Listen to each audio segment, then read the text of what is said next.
setting it was getting annoying because the thing is that's weird is the cutscenes and the gameplay, the frame rates on those are completely different. We ran it on a quad-core PC, and then the cutscenes would be god-awful, and then the gameplay would be fine, maybe skipping a frame or two, but it was... I don't know what's going on. Maybe it's just CGI versus actual gameplay, but there's some wild crap going on there. I don't know what it is, but it doesn't work.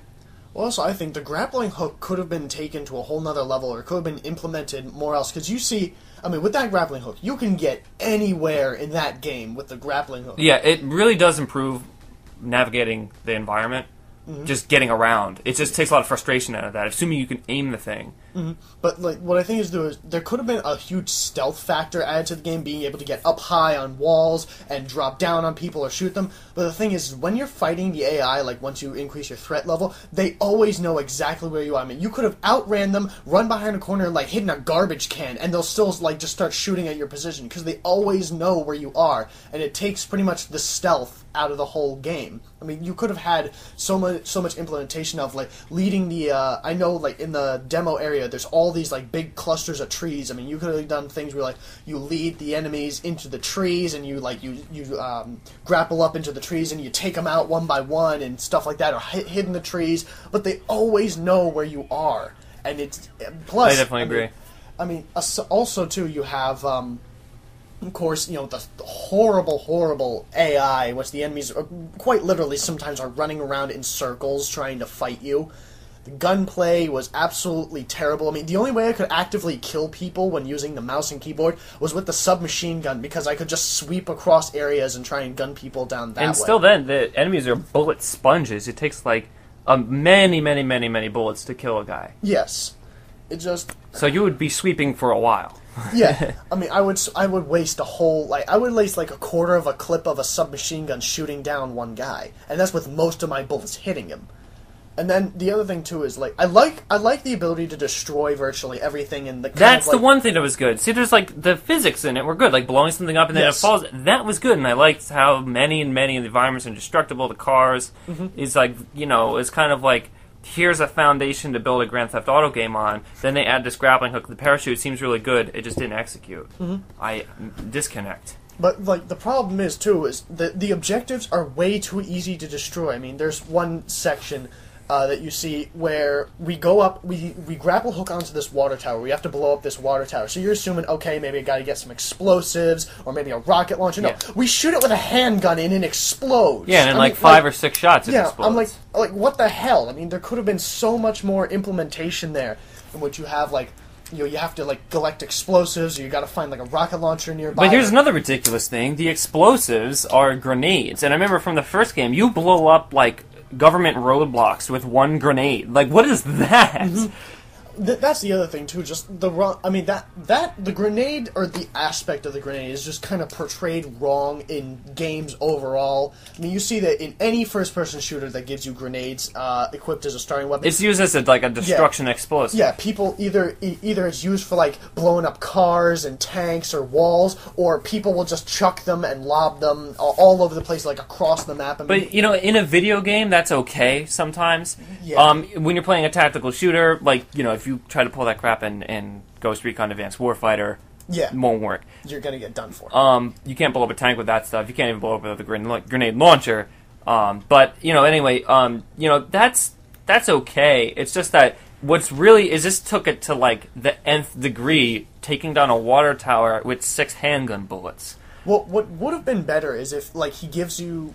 At all times, or at least you have a lot of ammo of, C4 charges, where you can run around and, slap C4 charges on the side. That's a good idea, and that actually fit with the guerrilla warfare vibe, I think. Because then you could, if you see, enemies are parked high, you could use your stealth abilities, being able to sneak up onto walls and get up high, sneak down, slap a C4 charge against, a couple buildings, or, against, a telephone pole, and then lure the enemies into a trap and detonate the C4 and, blow it up, and a telephone pole you should have made this game. You really should have. I would play Twisted's version, because that sounds so much better. The one thing that comes to mind with this game is that it's a good game at core, but it's surrounded by so much fat of just useless controls, bad gunplay, a bunch of buttons you don't need but you need to use anyway. there's this like even. I like the idea of the being able to tether two objects together, but I saw no practical implementation for that. Even though I strayed away from the story, but I'm thinking like, why would I need to do that? Yeah. I mean, I could pull two things together. What we were trying to do was do some funny stuff like tether a person to a car and drive, but the person would die before I could do that. So the implementation was bad. So I would get rid of that altogether, and then just have a much more successful grapple. And I think I saw the best tether gameplay was in Ghostbusters, the video game, where you could tether ghosts to like a portal or something, and they'd just automatically be trapped into it. Well, yeah, I mean, at least see that's like an implementation. But I by the time I tethered, like, I was just walking around. It's like tether this to that, and then it takes so long. Yeah, it's not easy to do. By the time you do it, they're already dead. Or something. Yeah, and you could have fought with the terrible gunplay and killed them already. I mean, and this is the thing. This leads back to my idea. You could use the tether so much better with your C4 charges. You slap a C4 charge to like the side of a tree, tether to the C4, tether across, and now it's a tripwire. So now you don't have to remote detonate it. So now you can lay traps for people and such. I think this game could have been like amazing. And I guess I should say one more good thing about it before we wrap this up. The visuals are very nice. Oh, yes. And the explosions and jumping out of a helicopter and watching it crash to the ground while you're safely floating around your parachute, that's good. And, even looking out, because you spend a lot of time in the air, you get a lot of these vistas and stuff like that. Those look good. Yeah. And they look great. So the attention there, very good. Attention everywhere else, not so much. Yeah. I mean, when I was playing the demo, I looked at the map that they gave us, and you couldn't physically possibly finish the entire map in the 30 minutes that they gave us for the Xbox demo. They only gave us 30 minutes, and then once you finish, they brought us to the main screen. But I saw some of the map, but that map is huge. It's like that's great.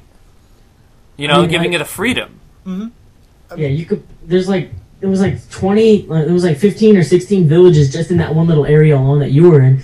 And that was like 1/30th of like the entire map that you could play on. So it's just extremely huge. And GTA maps are pretty big too. Yeah. It's just, I think they screwed up their own game formula, because like you said, they're trying to portray this guerrilla warfare, Viva la Resistance kind of feel where you're the little man fighting the big government sort of thing. But then your fighting style is like you're some demigod from above that can just destroy anything he wants sort of thing. I mean, what they should have done was made you extremely vulnerable. Take 3 bullets and you're dead. Sort of thing. So you have to implement so much outside resources. So this way the environment becomes your weapon, knocking down trees to smash people, blowing up buildings, setting traps. Because this would have taken so much more advantage of the incredibly destructible environment that they have. You know what? We know what could have fixed a lot in this game? Auto aim. If you were able to auto aim targets and auto aim a target, shoot them, swap, auto aim, shoot, that would solve a lot of problems. And maybe try to experiment with some kind of auto-aiming for the tether. I mean, not the tether, but the grapple. There is auto-aim for the tether, but the thing is they implement that wrong. Because when you were trying to tether someone to a car, it auto-aims the tether to the car, so you just grapple to the car instead.